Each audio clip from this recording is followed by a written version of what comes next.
The Apotheosis Archive Project presents Apotheosis, Aedificatoris and Absentia, Round 4, dated to June 19th, 2013. Lomna, Eirene. Eirene sends her prophetess warlike visions, warning her that her followers must turn their bows and spears to war, but not to strike first, to draw in the soldiers of Pella into their woods. Eirene sends great bulls to her people, so they might use their hides to make leather armor and rawhide shields, along with hardy horses to help them move quickly. Eirene also sends foxes and martens into Pella to cause mischief amongst the fools condemning her people. Jewels are replaced with dead birds and feces, saddles and armors will be chewed, and weapons dropped down wells, though nobody will be harmed. Deer move noisily through the forest, leaving strange spiraling trails to confuse the soldiers. Eirene assures her prophetess that she has laid a trap for the soldiers at her statue, that she will appear before them as a dread and terrible warrior, and if they do not yield, she will strike them down. Lions and wolves will burst from the bushes, and eagles and crows will descend upon them to peck and claw. Assuming her influences can reach the city, that is. Nano. Epithus. I send my beetles, or illusions if I can't control them that well, to create swirling patterns above the bucket. As they do this, I make an outer, quote, shell, unquote, of beetles around the outside. I appear to them in the handsome young man form, except, since no one saw the original, I have two beetle outer wings on my back, like an angel, and a long red cloak, plus underwear and whatnot. You have done as I asked, I tell them, and so I listen to you. My man form disappears in another swirl of fire, and a large, fiery spider appears in the middle of the swirls. It is a jumping spider, and it steps onto the bucket of ash before giving a loaf of bread to each of my followers. A voice is heard again saying, "Bring a cup and a large stone. Place the bucket upon the stone, and it shall become the core of a temple that shall one day be within these grounds. Once you have done this, I shall fill the cup with water until each of you has quenched their thirst. I shall do this again until you are able to stand once more.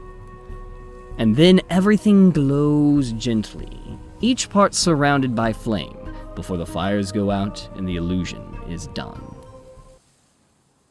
Watcher, Orubashi. Upon realizing how large the incoming threat is, Orubashi hatches up a risky plan. First, he gives the speech through Damjan, with a voice as loud as 20 trumpets, to his amassed followers, trying to inspire feelings of hope and bravery. He says that he is more than a deity to be worshipped. He is a way of life. He tells them not to fear death or the loss of friends, for they shall be received under Orubashi's arms as children, and put into gentle eternal rest, forever accompanied not only by him, but by their loved ones. He continues by saying that they must lead the soldiers to their deaths with ingenuity, otherwise they shall surely, out of jealousy, kill them all. Only by leading them into a certain mountain pass, in which, if his people sacrifice and burn all their head and facial hair, and pray devoutly for the love of Orubashi, he shall crack the rocks and send them tumbling down upon the enemy, where his followers shall then emerge from hiding and silence the remaining. He also adds that capturing prisoners for later sacrifice shall be rewarded. Are you to go against the word of Orubashi? Are you as arrogant to not return the love offered by a god, the true god? Kamine, Feklu. Feklu creates an afterlife built upon the design of the spiral. The strip of the ethereal land spirals upwards and downwards infinitely, and the dead reside there. They may return to the plane of the living at any time they want, but only for an hour each day. As a ghost, they may act while they did while living, and associate with the living. Feklu has only one rule for the others to access the afterlife, which is written upon the wall of every house in the village. Be kind to your fellow man. Uru, the Kai. The black horse follows the marching Spartan army, just outside their ranks. In the night, the horse vanishes, and the Spartans receive visions of their capital burning to the ground. The name Kai can be heard in the screams of the women and children trapped in burning buildings. The horse wakes the general from his nightmare and announces that it is an avatar of the mighty Kai. It goes on to say that should the Spartans continue their march, they will only face death. The only way they will be able to save their way of life is to join the citizens of Pylos and embrace Kai. The horse seems to glow faintly before disappearing into the shadows again. The Oracle of Kai, the princess, after receiving visions of the amassing Spartan forces, send the new army of Pylos to build fortifications for the city. They are ordered to mobilize after the completion of the fortification, and strictly not to harm anyone willing to accept the way of Kai. Vespertum, Valtariberg. Once at high noon for 9 days straight, someone would walk into the middle of town square and die, their body ablaze as they screamed the name Valtariberg! Even with the commotion, business continued as normal in the town square. There were things to be done, after all. That all changed on the 5th day when the blazing body of the latest victim caused several market stalls to burn down. Afterwards, the locals would gather to that spot every day to see who would be next. No one dared touch the teacher. The gods saw to that. They could use him after all. But just in case, they did try to turn on him. He had the name of the executioner and the faith of Valtariberg to help protect his soul. Dial for the devil. Round 4 responses. Uru. Kai. Follower count 200,000. The Spartan general stands in front of his weary and terrified men. We shall wipe this abomination off of the earth! It turns out the daemons of our nightmares are indeed true. We shall vanquish them! For Sparta will be remembered throughout history as the city which fought and won against the monster of the night and shadows. Sparta will never bend the knee! The men cheer and shout as they near your city. They aren't going to give up. Draw up your battle maps, for the Spartans are eager to crush this new religion. Miracles! Your avatar can now walk the earth as a huge black flaming horse, and you can enter the battle directly. Lomna. Eirene. Follower count 1,500.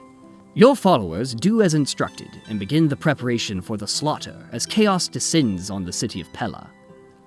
Many of the citizens whisper that the forests of Pella are haunted by a trickster goddess who speaks to even the trees themselves and who lures men away to be snatched by her followers.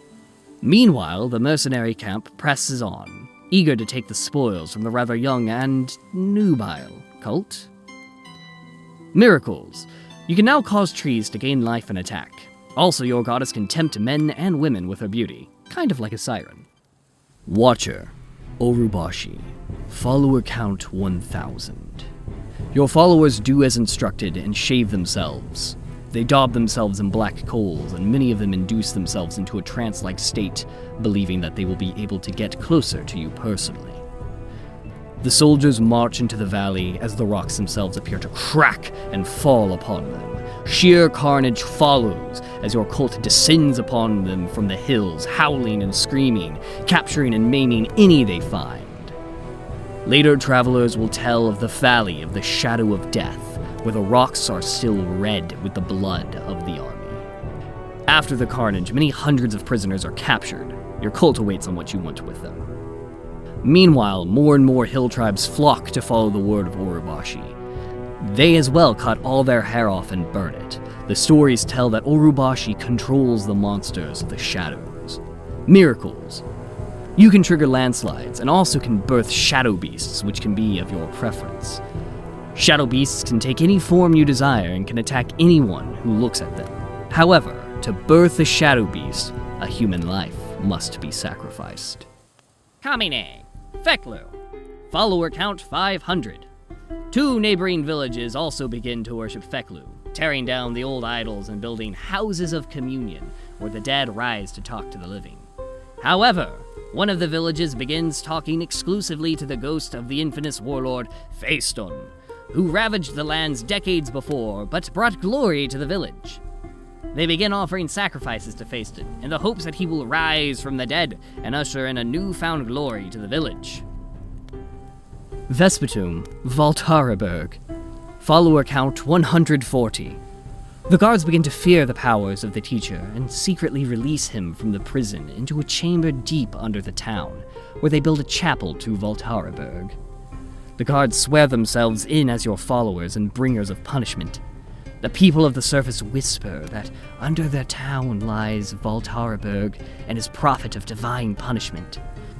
Those who wrong another can expect to die.